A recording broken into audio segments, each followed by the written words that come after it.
అధిష్టానం ఎప్పుడైతే ఈ కాంగ్రెస్కి సంబంధించిన ఎమ్మెల్యేలు ఎవరైతే ఉన్నారో రహస్య భేటీ జరిగింది అన్న తర్వాత రాష్ట్రంలో ఒక అలజడి అయితే క్రియేట్ అయింది. That Jadcherla MLA Anirudh Reddy farm house కావచ్చు, లేదంటే అనిరుద్ రెడ్డి ఆధ్వర్యంలోనే ఈ ఎమ్మెల్యేలందరూ కూడా భేటీ అయ్యారు అనేటువంటి వార్త 2 రోజుల నుంచి హల్చల్ చేస్తోంది. దీని మీద ప్రత్యేక దృష్టి పెట్టారు PCC chief as well as అధిష్టానం కూడా.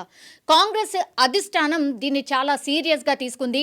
అండ్ పర్సనల్గా పీసీసీ అధ్యక్షులు మహేష్ కుమార్ గౌడ్ కూడా వీళ్ళందరితోని మాట్లాడడం జరిగింది. అసలు ఏంటి మీ ప్రాబ్లం? ప్రతి ఒక్క ఎమ్మెల్యే ఎవరైతే ఆ భేటీలో పాల్గొన్నారో లీక్స్ ప్రకారం అయితే 10 మంది 11 మంది అంటున్నారు.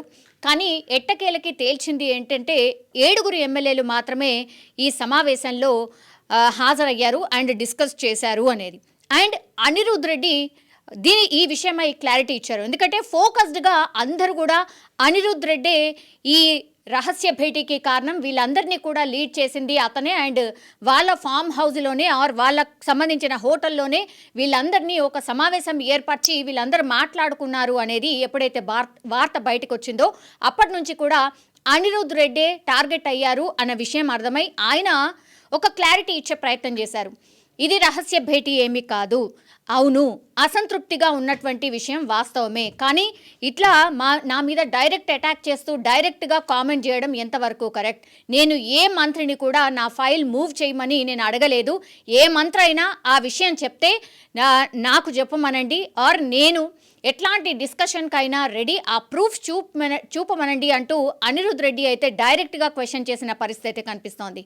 సో ఈ రచ్చ పూర్తిగా చాలా పెద్దగా అవుతూ పోతుంది కాబట్టి ఇంకా డైరెక్ట్గానే ఇంటర్నల్గా ఏం జరిగింది ఈ 2 రోజుల పాటు అనేది ఒక రిపోర్ట్ అయితే పూర్తిగా పీసీసీ చీఫ్తోని కావచ్చు, ఇంటెలిజెన్స్ రిపోర్ట్ రేవంత్ రెడ్డి కూడా పూర్తిగా అధిష్టానానికి ఇచ్చినట్టుగా మనకున్నటువంటి సమాచారం. వీటన్నిటిని బేరీజ్ చేసుకున్న తర్వాత దీపాదాస్ మున్షిని నేను డెఫినెట్లీ కలవబోతున్నాను, ఇక్కడ ఏం జరుగుతుంది ఏంటి అనేది చెప్పబోతున్నాను, ప్రతి ఒక్క విషయం కూడా నేను తనకు విన్నవించుకుంటాను అనేటువంటి మాట అనిరుద్ రెడ్డి చెప్పారు. సో డైరెక్ట్గానే దీపాదాస్ మున్షి రాష్ట్రానికి సంబంధించిన ఇన్ఛార్జ్ కాబట్టి ఆమె ఢిల్లీలో ఉన్నారు ప్రస్తుతం.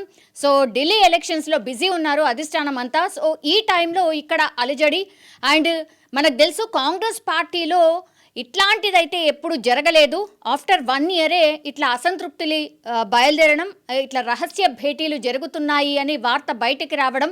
సో ఇవన్నీ చూస్తుంటే అధిష్టానం అలర్ట్ అయిన సిట్యుయేషన్. ఎందుకంటే పూర్తిగా దేశంలో కేవలం 3 రాష్ట్రాల్లో మాత్రమే కాంగ్రెస్ సర్కార్ అధికారంలో ఉంది కాబట్టి ఇట్లాంటి వార్త బయటకు వస్తే మాత్రం ఇంకా కూడా కాంగ్రెస్ పార్టీ వీకెన్ అవుతుంది అనేసి పూర్తిగా అధిష్టానం కూడా రంగంలోకి దిగింది. అండ్ దీపాదాస్ మున్షి 5 అంటే ఢిల్లీ ఎలక్షన్స్ తర్వాత నేను హైదరాబాద్ రాబోతున్నాను, ప్రతి ఒక్కరిని కూడా కలవబోతున్నాను, ఇట్లా మంత్రుల మీద ఎందుకు ఎలిగేషన్స్ వస్తున్నాయి, డైరెక్ట్గా నిధులు ఏవైతే ఉన్నాయో మంత్రుల ఇలాకాలోకే తరలిస్తున్నారు, ఈ ఎమ్మెల్యేల ఇలాకాలోకి అసలు నిధులే రావట్లేదు, ప్రజలు మమ్మల్ని క్వశ్చన్ చేస్తున్నారు, మేము ఆన్సర్ చేయలేకపోతున్నాం అనేది ఎమ్మెల్యేలో ఉన్న అసంతృప్తిగా ఇంటర్నల్ రిపోర్ట్ ద్వారా తెలిసింది. కాబట్టి ఇంకా చాలా విషయాలు కూడా ఉన్నాయి. అండ్ వీటన్నిటినీ కూడా దీపాదాస్ మున్షి నేను వచ్చిన తర్వాత పర్సనల్గా వినబోతున్నాను అని చెప్పడం, ఆ తర్వాత మీరు ఎక్కడ కూడా ఈ విషయాన్ని ఎక్కడ కూడా మాట్లాడడానికి వీల్లేదు, ఇది రహస్య భేటీ కాదు అని అనిరుద్ రెడ్డి చెప్పినా సరే కొన్ని సోషల్ మీడియాస్ కూడా తప్పుడు ప్రచారాలు చేస్తున్నాయి, వాటిని పట్టుకొని మీరందరూ మాట్లాడద్దు అనేటువంటిది ఆదేశాలైతే జారీ అయిన సిచ్యువేషన్ కనిపిస్తోంది. ఎక్కడ కూడా ఈ విషయం గురించి మాట్లాడకండి, నేను వచ్చిన తర్వాత అందరినీ కలవబోతున్నాను, అసలు ఏం జరుగుతోంది ఏంటి అనేది తెలుసుకోబోతున్నాను, అప్పటి వరకు అందరూ నోటికి తాళం వేసుకోండి అని కొంత స్ట్రిక్ట్గానే కొంత హార్ష్గానే పూర్తిగా అధిష్టానం నుంచి అందరికీ ఆదేశాలు వచ్చినట్టుగా ప్రస్తుతం మనకున్నటువంటి ఇన్పుట్. సో చూడాలి, ఒకవేళ దీపాదాస్ మున్షి వచ్చిన తర్వాత కూడా మరి గాంధీ భవన్లో ఎట్లాంటి పరిస్థితి నెలకొనబోతోంది? అండ్ అనిరుద్ రెడ్డి ఒకవేళ గాంధీ భవన్కి వచ్చి దీపాదాస్ మున్షికి ప్రతి విషయాన్ని చెప్పిన తర్వాత ఆమె మరి ఎట్లాంటి డిసిషన్స్ తీసుకోబోతోంది? అండ్ ఆమె ఎట్లాంటి గ్రౌండ్ రిపోర్ట్ ఆమె సోర్స్ ద్వారా తెప్పించుకోబోతోంది?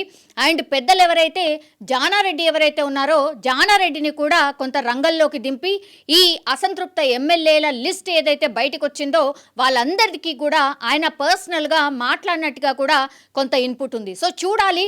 ఒకవైపేమో పీసీసీ చీఫ్ మాట్లాడినరు, ఆ తర్వాత ఇంటర్నల్గా ఇంటెలిజెన్స్ రిపోర్ట్ కూడా ఒకటి వచ్చింది, రహస్య భేటీనా కాదా అని, ఈ అసంతృప్తి ఎందుకుంది అని, అసలు కాంగ్రెస్ పార్టీలో ఏం జరుగుతుంది అనేసి పూర్తిగా ఒక ఇన్ఫర్మేషన్ అయితే దీపాదాస్ మున్షి తీసుకున్నారు.